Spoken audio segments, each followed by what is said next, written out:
Anyone? Ano ba? Yes? Yes, Leah.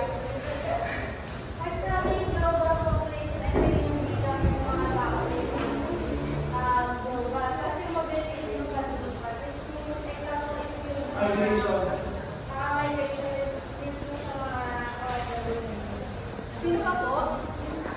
Ayan. Kapag sinabi na, sabi na kayo, kapag global population, ito yung kabuang bilang na mayroon tayo sa ating mundo. At alam naman natin na every year tumataas yung kabuang bilang natin sapagkat nadalagdagan o nagkakaroon pa sila ng mga anak.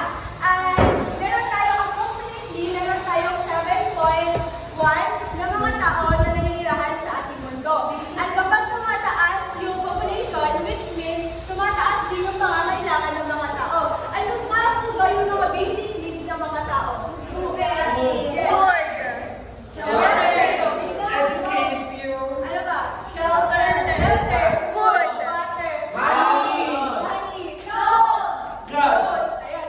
Ilan po yun sa mga pangangailangan ng mga tao. Kapag tumataas yung mga pangangailangan nila, di ba, nagkakaroon din ito ng epekto ng kakulangan. Di ba po sa isang rehiyon? Di ba, pag mataas yung pangangailangan, minsan, nagkakaroon din ng kakulangan. So, for example na lang, di ba, sa education, di ba, hindi naman lahat ng facilities or ng schools ay kaya i-occupy yung mga gustong mag-aral. Halimbawa na lang, sa school ko before ay dahil na maraming population o maraming mga tao yung nag-e-enroll sa school ko, ang ginawa nila, modern na ano ay nagkaroon sila ng half-day classes, which nag-i-start siya ng 6 to 12 and 12 to 6. Ganun yung nagiging routine nila. Nang sa gayon, ma-occupy pa rin yung mga gustong mag-aral ng mga student dun sa school na yun.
or world cities, ito yung mga pangunahing lungsod na mayroong malaking epekto, pangunahing influensya sa buong mundo, lalo na sa pagdating sa economic, political, and cultural exchange. Bakit nga ba nagkaroon ng malaking influensya ito pagdating sa ating economic? Dahil nga, di ba, nandito kasi, for example, sa mga lungsod na ito, mga syudad na ito, nandito yung mga malalaking multi-companies, banks, gano'n, tapos financial institution, doon sila nakabase. Halimbawa sa New York, ito yung mga tirahan or tahanan ng mga mahalagang pandaigdigan para sa ating mga ekonomiya. Nagigets, di ba? Yes. Ayun. Pangalawa ay sa political. So, sa political naman, nandito naman yung mga pinaroroonan ng mga pangunahing ahensya ng gobyerno, katulad ng mga embahada, at yung pandaigdigang organisasyon, which is the United Nations. Kung kaya, mahalaga siya para sa atin. At next is the cultural exchanges. So, ito yung sila yung mga nagiging sentro ng arts, music, fashion, gano'n at iba pa. At dahil sa kanila, mas lumalawak ito sa buong mundo. At alam naman natin na, alam niyo naman na ang Paris ay sinatawag kilala bilang ang fashion capital ng mundo. Hindi ko ba? Yes. Parang hindi kayo sumasang-ayon. Yes! Ang global city ay hindi lamang siya mahalaga sa kanilang bansa, kundi mahalaga din siya sa buong mundo. Kung kaya, sila yung nagpapabilis ng connection sa pagitan ng mga bansa. At sila yung tumutulong sa paglago ng bawat ekonomiya at nagpapalaganap ng bawat kultura. Nagigets, di ba? Yes! Ayan. Ngayon naman ay nagdako tayo sa key attributes of global city. Ayan. Meron ba kayong insight kapag sinabing economic powerhouse? Powerhouse, main contributors. Main contributors. Sino ba?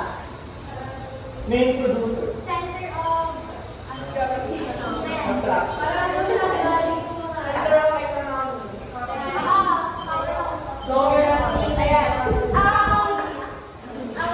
Ang global city ay kilala rin bilang economic powerhouses sapagkat sila yung merong mga pangunahing o meron silang mga mahalagang papel pagdating sa ating mundo.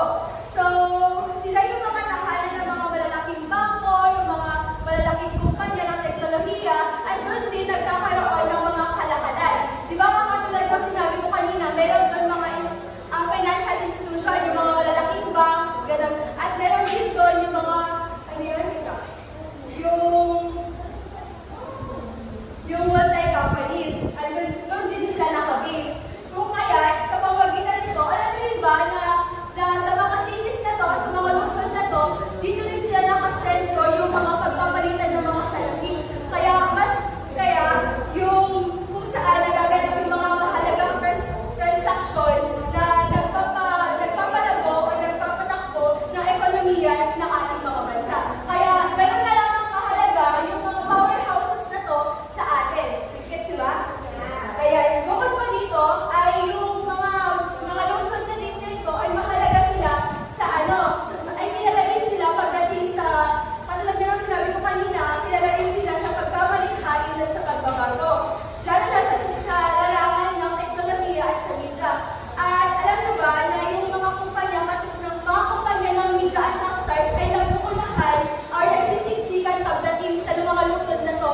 Kasi nga, kilala yung mga lungsod na to sa mga iba't ibang larangan. At dahil doon, ay nagtutulak ito sa pag-unlad ng bagong media at teknolohiya. So, yung meron tayong top 3 global cities, which are the New York, London, and Tokyo. Bakit nga po ba sila tinawag na global cities? Ano ba? Bakit nga po ba sila tinawag na global cities?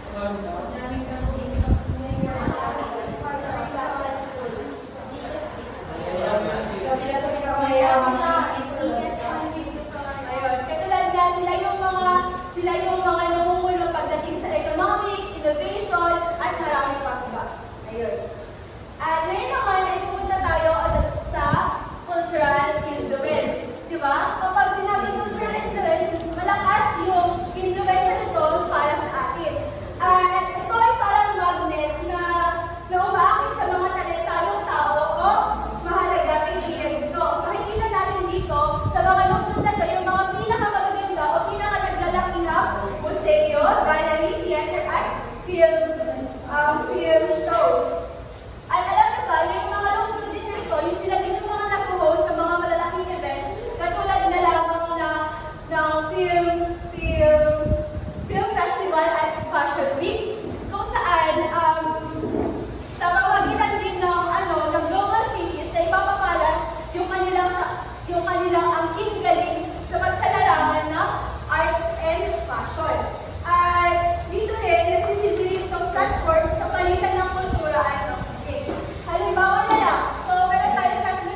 and starts kung saan sila ay gusto nilang makakuha ng idea o ng iba pang karunungan patungkol sa film industry sa may Los Angeles, di ba? Kung i-compare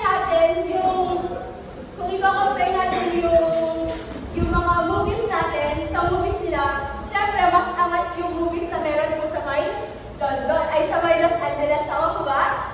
Yes. At sa may Berlin ay music and arts. Ayan, ngayon naman ay dadako tayo sa political power. Dahil sa kanilang global connections, ay influensya ang mga lungsod na ito ay nagsisilbing tagpuan para sa mahalagang ganap at pag-uusap ng mga desisyon sa pandaigdigang antas. So, dito nangyayari yung diplomacy, policy making, and global governance. Dito nila ginagawa sa mga lungsod na ito.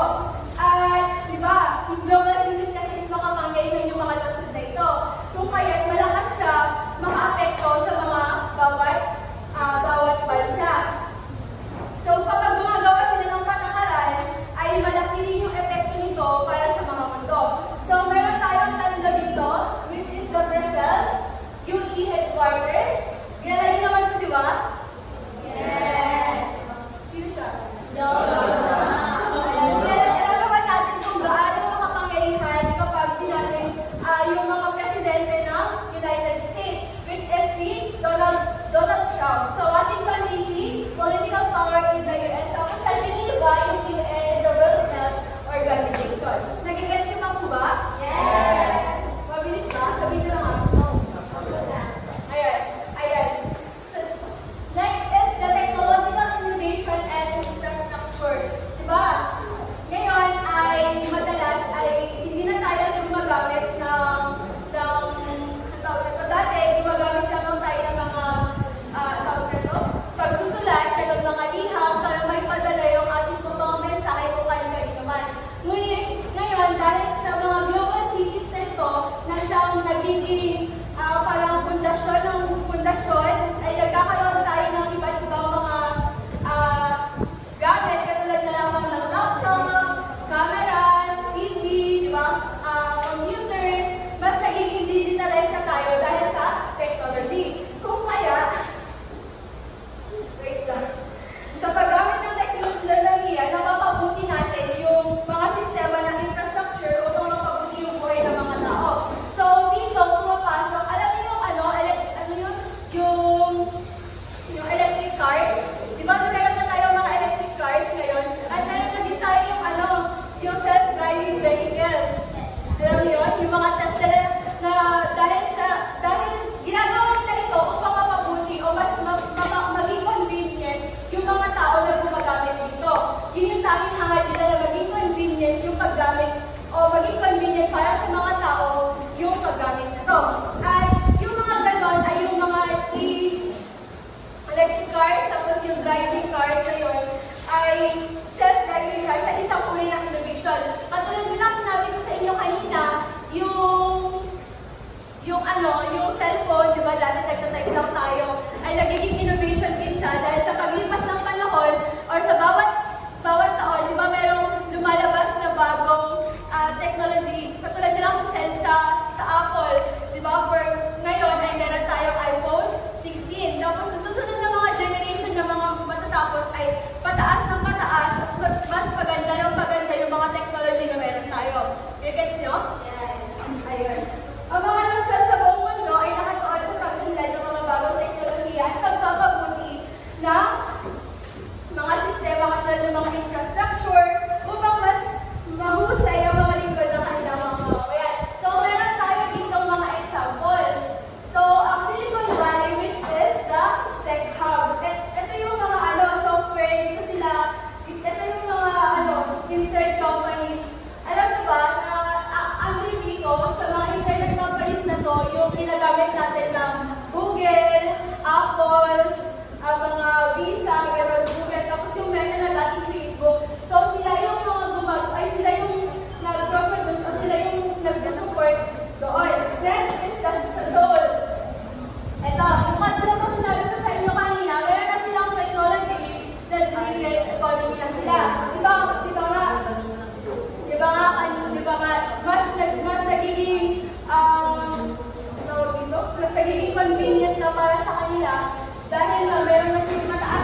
mundo, kultura, wika, at reliyon. Bagamat magkakaiba tayo ng wika, pinagmulan, ganon, ay pinag-uugnay-ugnay pa rin tayo ng mga syudad na ito. At ang mga lungsod na ito ay malawak sa mga network ng transportasyon at komunikasyon na may ugnayan sa buong mundo. So, ang mga tao sa iba't ibang panig ng mundo ay nagtitipon sa global cities upang magtrabaho, mag-aral at kumita. Ayun, ang kanilang pagkakaiba ay kultura, wika at reliyon na nagdaragdag at pagkakaiba sa global cities. So, tulad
Dahil yung example dito sa may political and policy influence ay yung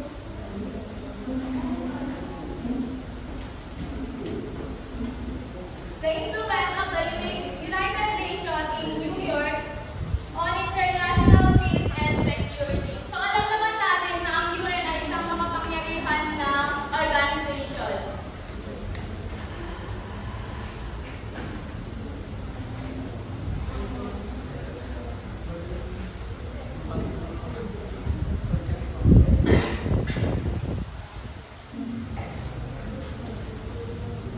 So sa madaling salita, ang UN ay may malaking impluwensya sa politika at karapatan dahil sa papel nito na diplomansya. Alam naman natin lahat na ang UN ay isang makapangyarihang organization, di ba?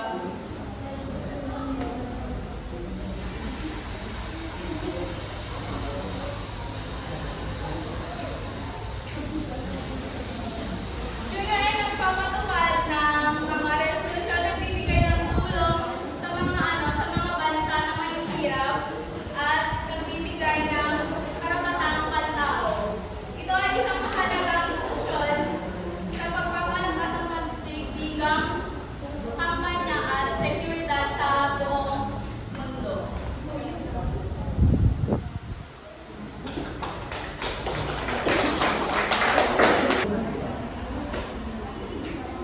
So, dumako naman tayo sa susunod na presentation, which are the different categories of global city.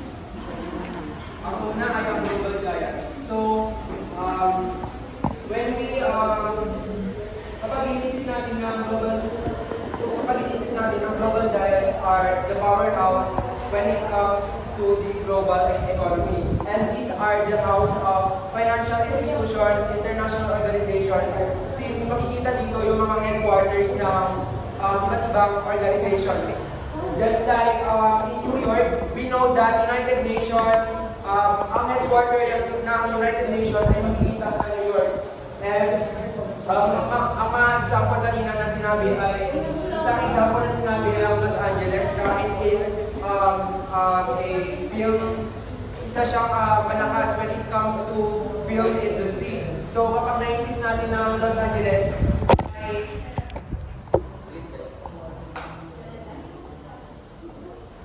so kapag maisip natin ang Los Angeles ay makapangyarihan when it comes to attracting talents and of course to show their culture para ma-adapt natin mga manonood. Isa sa sikat na film industry dito ay ang Hollywood, kung alam nyo. And then, kapag sa Japan naman, ang Tokyo City, ang Tokyo ay isang syudad na kung saan may disadvantage when it comes to technology. So maraming mga makinarya or maraming mga equipments na nagagawa nila through their ideas or through their innovations.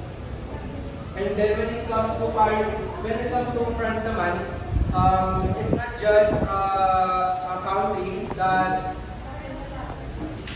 serves as a culinary capital when it comes to into the world, but also they also offer some many fashion, luxury fashion designs or brands like Louis Vuitton, Chanel, and Baba. And when it comes to United Kingdom, alam natin na dito naroon yung mga makapangyarihan ng mga tao which are the king and queen of United Kingdom. But London also gives opportunities to the people or to other countries para doon sila magtrabaho. Just like ngayong mga panahon ito, ang London ay nagbibigay ng oportunidad para magtrabaho ang mga nurses. Gaya ng ating mga nurses na Pinoy, which is maaari silang pumunta doon para magtrabaho. Next is the emerging gateways. So sabi dito, 28 large business and transportation entry points for national and regional markets. So from the word emerging, these cities came from those developing countries na kung ang kanilang primary goal or ang kanilang primary characteristic ay magbigay or nagiging door sila or nagiging pintuan para makikonekta sa iba't ibang bansa. Because yung primary characteristic nila ay when it comes to transportation, when it comes to airlines, dito sila naging competitive. Just like in Istanbul, nagkakaroon ng konekta Istanbul sa Middle East and Europe since meron silang isang kilalang international airport which is the Istanbul International Airport na nagiging daan para makapag-travel or makapunta sa iba't ibang lugar yung mga tao na yun. And then next is factory China. So we all know that China is an industrialized country. So ang kanilang pangunahing pinagkukunang yaman or pinagkukunang pondo para magkaroon ng economic growth ay ang pagkakaroon ng manufacturing business. So we all know that those manufacturing business or manufacturing hubs are important when it comes to global supply chain. Kaya natutugunan yung mga pangangailangan ng iba't ibang bansa. Sabi na natin na no man is an island.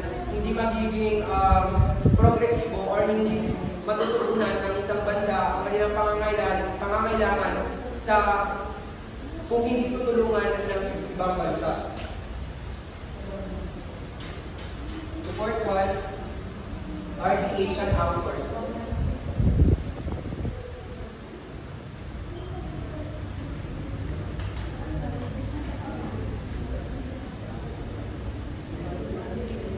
So, pag sinabi naman natin Asian anchors, they are rising stars or maaaring sila yung mga cities na may kakayahan na maging development or maging kayang makipagsabayan pa sa mga iba't ibang bansa. Kagaya ng Singapore na they try to be the smart nation. So, they have the highest cost of living when it comes to sa pamumuhay. Mayroon silang mga advanced technologies also that connects their people or their citizens. And alam naman natin na one of their contribution also is to have a fast connection when it comes to internet connection. And one more example is Xinjiang, China, which is also a home or a headquarter of Huawei. Kilala natin na ang Huawei ay isang company that provides any related products into information and communications technology. The fifth one is the knowledge capitals. So, masasabi natin ang knowledge capital sa mga cities nito dahil sila yung nagiging utak or sila yung mayroon silang mga schools like research universities na maaaring sila yung magkakaroon sila ng bagong ideya so that they can provide an outcome or also to innovate something na bago sa mundo.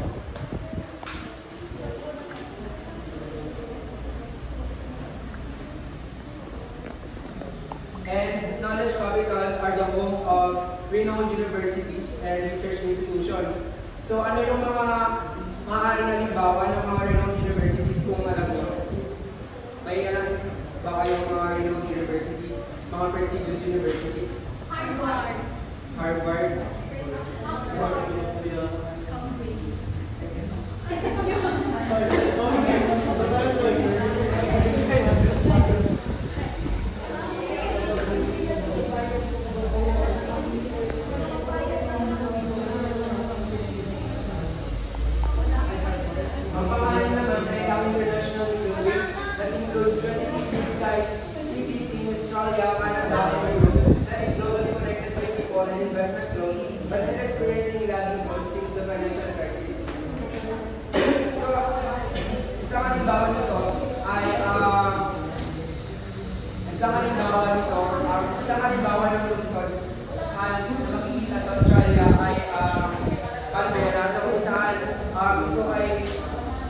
sinasabi, is keeping cities. Parang walang maganapan sa Luzon na yun, but it is the home of politicians. So, nandun yung mga politicians ng kanilang bansa, which is Australia.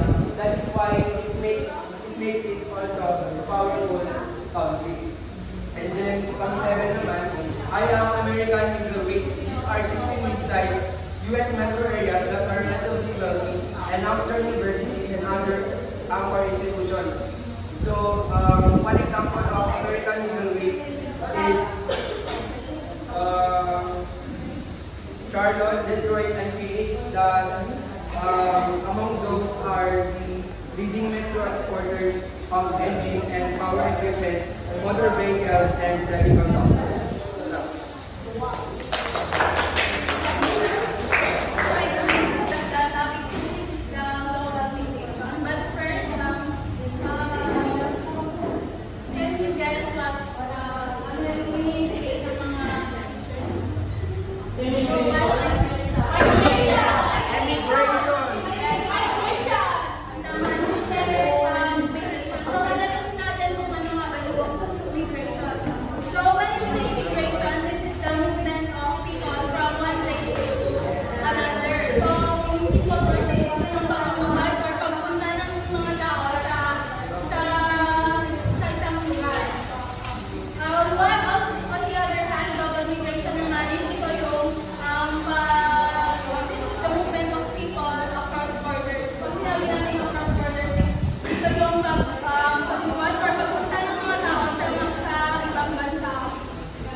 Nababiolate din kaya pumunta tayo sa mga bansa na kung saan is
trabaho or resources na makukuha nila to provide for their needs. Kaya napupunta sila sa mga karating na nakarating na bansa like sa US, Canada. So number 3 is cultural factors. So yung cultural exchange and global network. Alam naman natin sa panahon na yun is napakauso ng paggamit natin ng technology. And through technology,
First, the internal migration.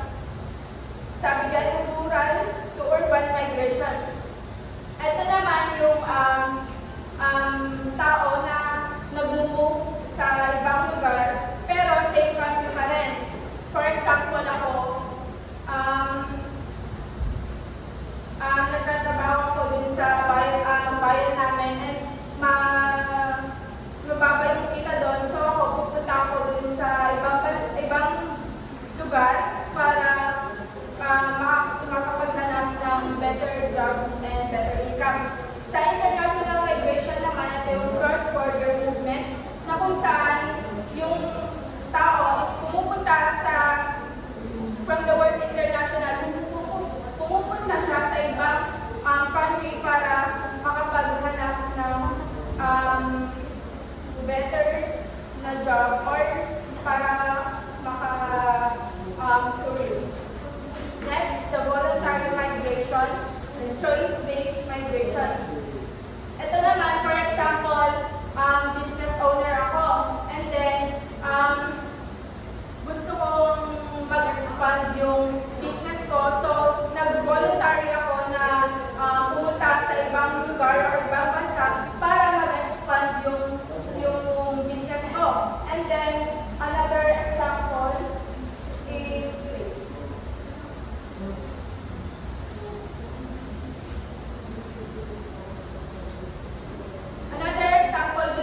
yung kunwari, nandito ako sa Pilipinas, and then dun sa ibang bansa, nandun yung family ko. And then nag-voluntary migration ako kasi gusto kong ma-reunite dun sa family ko. Dito naman sa forced migration, ito naman yung involuntary migration. For example, dun sa Marawi, noon, diba, alam naman natin yung nagkaroon ng gera doon. And then, ngayon, nasira yung lugar nila. Ngayon, wala silang choice kundi mag-migrate sa ibang lugar para makapagsimula sila ulit. And another example ay yung yung lugar mo, kunwari malapit ka sa, tawag na din siya, volcano na malapit. Ayun. Kunwari, malapit ka doon, and natatakot ka na baka, alam mo na may danger, kaya ayun migrate ka sa ibang lugar para maka-feel mo yung safe na. Next, ay sa naiintindihan ba natin yung difference between voluntary migration and so next, the labor migration. Ito naman yung work-related migration. Example na naman dito is yung mga OFW na yung mga OFW na kung saan pumupunta sila sa ibang bansa para makahanap sila ng better job and para makapag-provide din sila ng income para sa pamilya nila. And next, the seasonal migration. Ito naman yung temporary migration. For example, ngayon ako nandito ako sa Isabela. And then, sakahan na naman sibuyas sa Nueva Ecija. Ngayon, pupunta ako doon sa Nueva Ecija para mag-ani ng sibuyas. And then, after ko mag-ani ng sibuyas, babalik ulit ako dun sa lugar ko. Yes? No. Next, circular migration. Next, the circular migration. Ito naman yung repeated movement. For example, nurse ka. And then, pumunta ka ngayon sa ibang bansa para magtrabaho doon. And then, nag-decide ka ulit na uuwi ka. And after mo umuwi, nag-decide ka ulit or nag-sign ka ulit ng contract para makapagtrabaho ulit sa ibang bansa. Or kaya naman, kailangan babalik ka din para from the word circular para ulit-ulit lang. In short, mga OFWs. Yan. Sa return, next naman sa return migration, ito naman yung returning to origin. Ito naman, for example, nagtrabaho ka na sa ibang bansa for ilang taon na, for example, 10 years na. 10 years ka na nagtrabaho sa ibang bansa. Natuloy-tuloy 10 years yun. And then, nag-decide ka na babalik ka sa lugar mo. And yun na yung permanent, hindi ka na babalik. Yun yung from the word return, yung babalik ka na and mag-stay ka lang sa lalim. Naintindihan ka? May tanong. Sa may mga trabaho lang ba applicable yung circular at return? No. Kahit sa mga... Kahit sa mga tourists, pwede din ito yung circular. Kasi pwedeng... Oo. Mag-tourist. Ito na.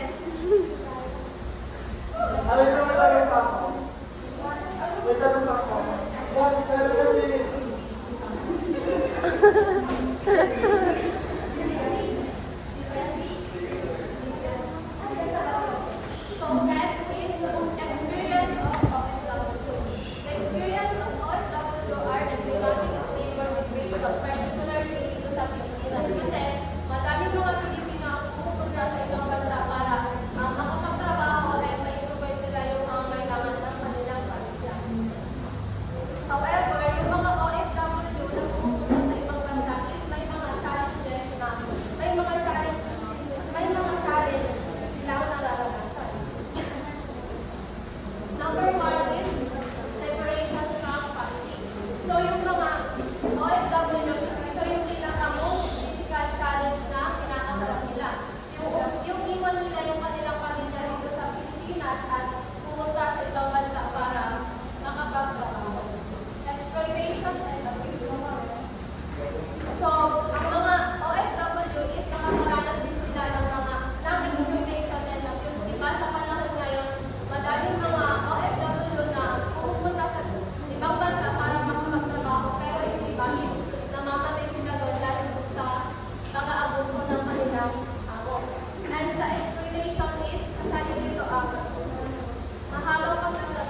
negosyante dito sa ating bansa. Nag-gets nyo ba?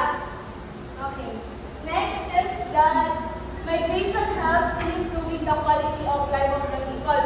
So, mayroong mga tao na nakatira dito sa Pilipinas na nagmamigrate sila. Halimbawa na lang yung para mapabuti yung kanilang buhay.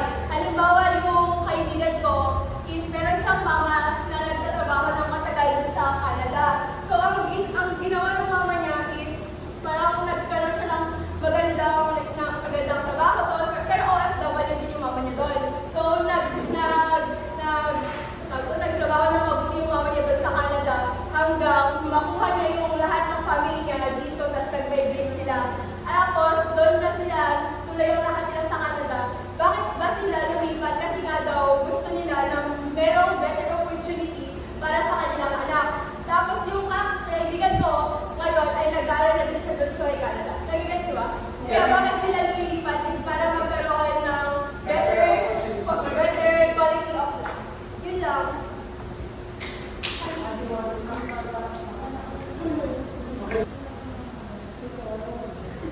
So, balikan lang po natin yung number na positive impact of global migration. Migration helps in improving the quality of life of the people. So, yung example natin dyan is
So ngayon, dumako naman tayo sa pag-imaw, which is the children get better opportunities for higher education.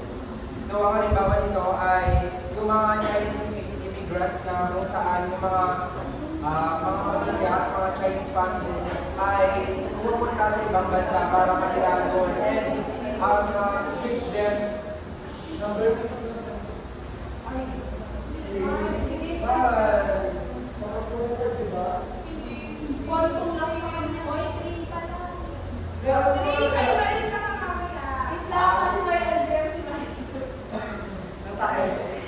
So, lumako tayo sa pag-imaw, which is children get better opportunities for higher education. So, one example is that Chinese families moving to other countries, which they are immigrant, para they seek better opportunities, not only for their family, but also for their children. Kasi, alam naman natin na kapag pumunta tayo sa ibang bansa, they are more advanced when it comes to learning. Kaya yung kanilang mga anak ay maaaring mag-aral doon. So, nakakaroon sila ng bagong knowledge and understanding kasi nag-aaral sila sa mga prestigyoso o yung mga paaralan na yun ay nagbibigay ng quality education. And then, kapag naman naka-graduate ngayon, na ang mga anak ng mga Chinese family ngayon, they can use their knowledge and understanding na napag-aralan nila nung sila ay nag-aral sa bansa na yun. And then, pwede nilang gamitin yung mga skills or knowledge na napag-aralan nila para ma-improve yung kanilang bansa. And then, pang-anim naman ay the population density is reduced and the birth rate decreases. So, alam naman natin na maraming populasyon or lahat ng mga bansa ay mayroong lumalobong populasyon dahil sa maraming mga tao. And one example is the Japanese migration trends, which shown reduction in population density and birth rate in Japan. So kaya ang kanilang paglipat sa ibang bansa ay nagiging dahilan upang mas mababa yung porsyento ng kanilang populasyon. And one more example is that ang ating mga OFW na pumunta sa ibang bansa para magtrabaho at para mabigyan ng sustento, mabigyan ng mga kailangan ng kanilang pamilya. And dahil doon, nagiging dense yung ating population here in the Philippines. Kaya maaaring yung ating populasyon ay bumababa yung porsyento.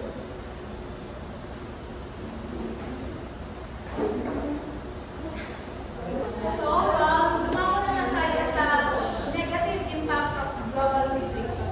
First is the loss of people from the origin countries impact on the level of output and development of the whole country. So, ito yung best example nito is yung mga OFW workers natin kung saan mga educated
So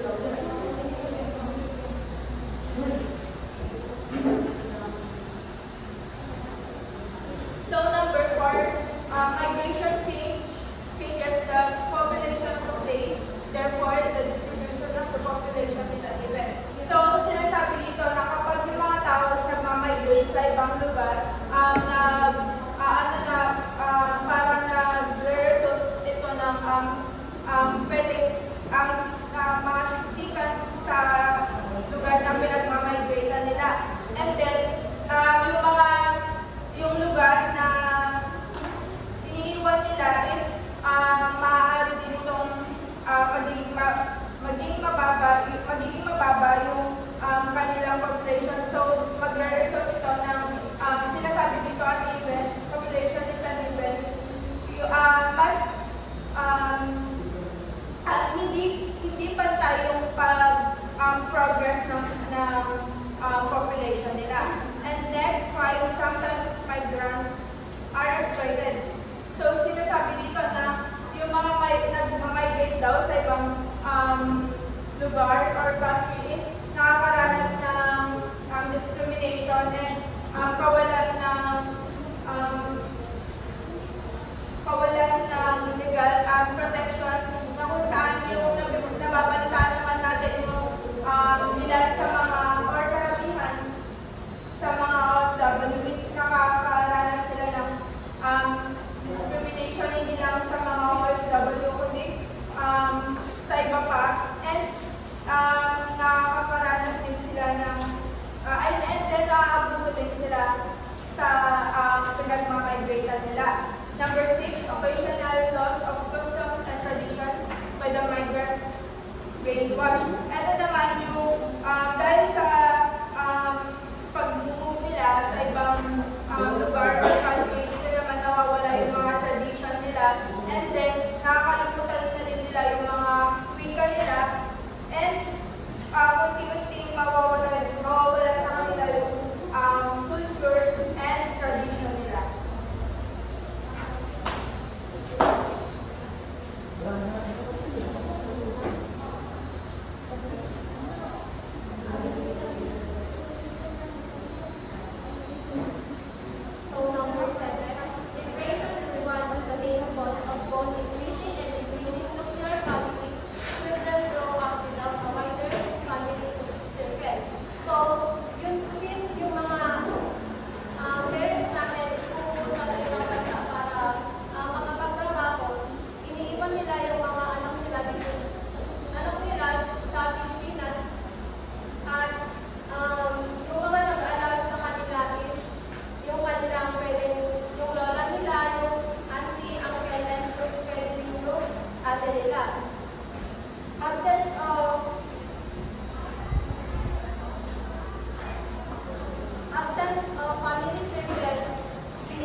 Now,